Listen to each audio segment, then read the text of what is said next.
In this video, we're going to compare the Shimano Pro Stealth saddle up against the Bontrager Aeolus saddle. Aeolus saddle. That's hard to say.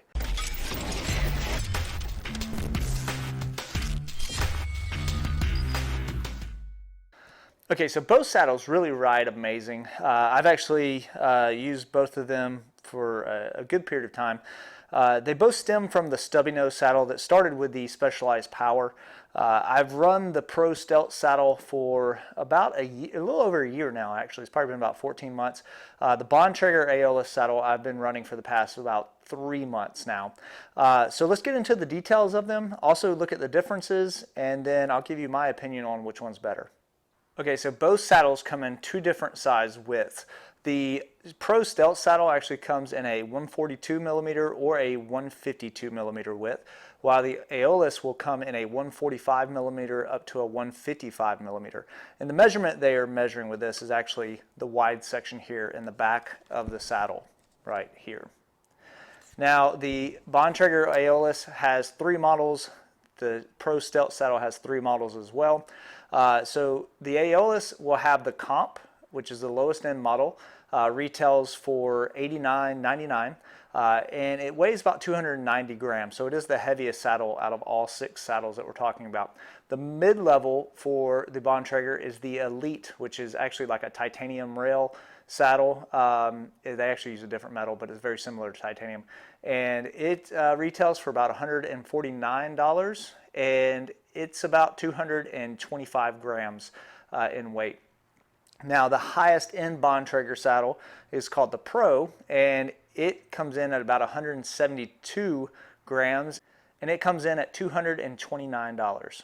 The Shimano Pro Stealth comes in 3 models as well, and the first one is just called the Pro Stealth, and it comes with chromoly rails here, and it weighs in at 205 grams, so it's lightweight for being the lowest end model, but it does retail for $179.99. Now, the lowest end model of the Pro Stealth is honestly closer to the mid model of the Bontrager, which the Elite, which retails for about $149. The next is going to be the Pro Stealth Carbon, and it's identical to this saddle with the chromoly rails, but it has carbon rails. It comes in at about 172 grams roughly, and you know, really, like I said, the only difference is going to be the carbon rails. Now, the Pro Stealth, they do have the highest end model, which is the Pro Stealth Super Light, which comes in at 145 grams, which is crazy light, and it costs $300, so that's a lot of money for a saddle. And that's more of your like boutique saddle, I would say, more than anything. Now, both saddles will come with some kind of accessory mounts on the back of them, right here and right here. I've seen more mounts for the Pro Stealth saddle than I have for the Bontrager. The Bontrager, really the only thing I've seen for them is the flare light that they use. But you can go to like Shapeways or many of these other 3D printing websites, and you can find all kind of accessories to attach, you know, GoPros, lights, saddlebags, whatever it is, to both of these saddles. So you have a lot of options as far as mounting on the back of them. Okay, so let's go over some of the dimensions of the saddle so you get a good comparison there.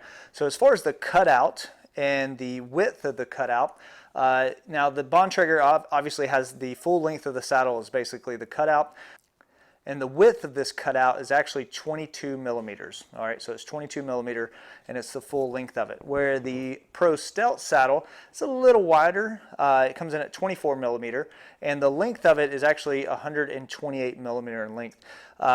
Now, the back of the Pro Stealth here, it actually has a part that is not cut out. Honestly, I've not felt pressure there at all. So I don't think you're getting that far back on this saddle to feel that. So that's going to be a non-issue. This cutout is plenty large enough to not be an issue. One feature of both of these saddles is very, very similar is the nose width. The width of the Bontrager, which is right here, is going to be 48 millimeter. The Pro Stealth is 49 millimeter. So almost identical. They're only 1 millimeter apart there on the nose. The overall length of the saddles are very similar, actually, from nose to tail on them. The Pro Stealth has this little fin on the back, so as far as the full length of the measurement here, this was actually 353 millimeter. We had to, if you take away the 10 millimeter here, it comes out at 343 millimeter on the full length of the Pro Stealth. The full length of the Bontrager is going to actually be 348 millimeters. So, the Bontrager is actually longer than the Pro Stealth, just barely, when it comes to padding. The overall length of the Pro Stealth is a little bit longer than the Bontrager because of the fin here. So if you're worried about this getting in the way, if you're riding a mountain bike or something like that, you may prefer the Bontrager because it doesn't have that extra piece in the back.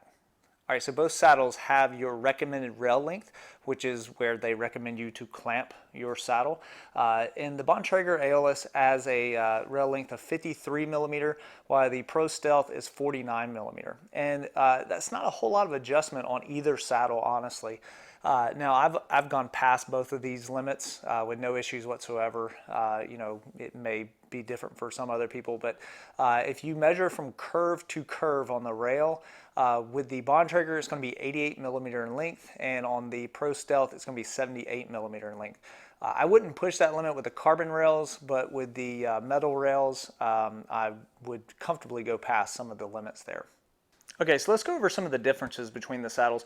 Obviously, you know, when you look at the list there, the Pro Stealth saddles are all lighter than the Bontrager saddles.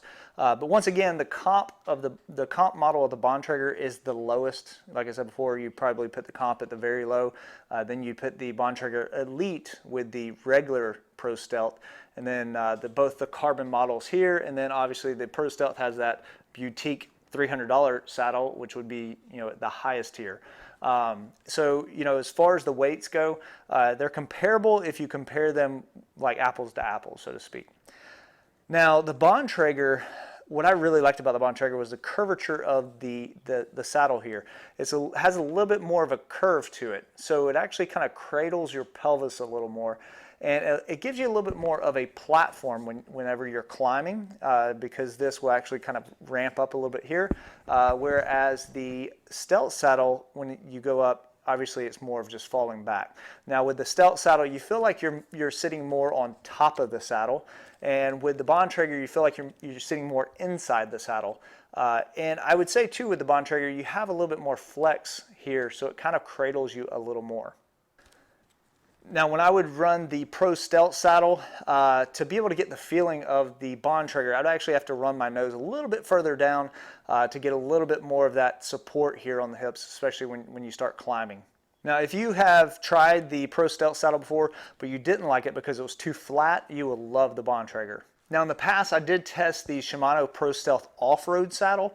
And the off-road saddle, it didn't work out well for me. And in my opinion, the Bontrager Aeolus comp is where really what I was looking for when it came to the Shimano off-road saddle.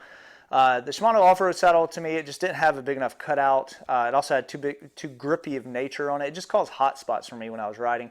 I do have a video on that, so if you want to check out that review, it'll be right up here, I think. Now, I did test the Aeolus Pro Saddle, which has the carbon rails. This is actually it right here. And I didn't like it. I was actually shocked. And when I looked into it in a little more detail and looked at the comparison between the comp, I did realize that the padding is much thinner on the Pro model than it is on the comp, and also the Elite model. And then also this right here is actually carbon. The base of it is carbon. So I realized that it doesn't flex. I mean, it does, but it doesn't flex as much as the comp model and also the Elite model. So in my opinion, my recommendation, if you do try the Bontrager and you're wanting to use it on rougher terrain like gravel or mountain biking, I would recommend going with the comp or the Elite. If you're really wanting to save weight, go with the Elite. Now, if you're riding on smooth roads, road bike, you know, a TT bike or something like that, I think the carbon would be great. But for me, it was a little too hard. Okay, so out of the two saddles, which one do I prefer? And I'm shocked to say that I actually like the Bontrager Aeolus the best. And the reason why is it has, in my opinion, a little bit better cutout.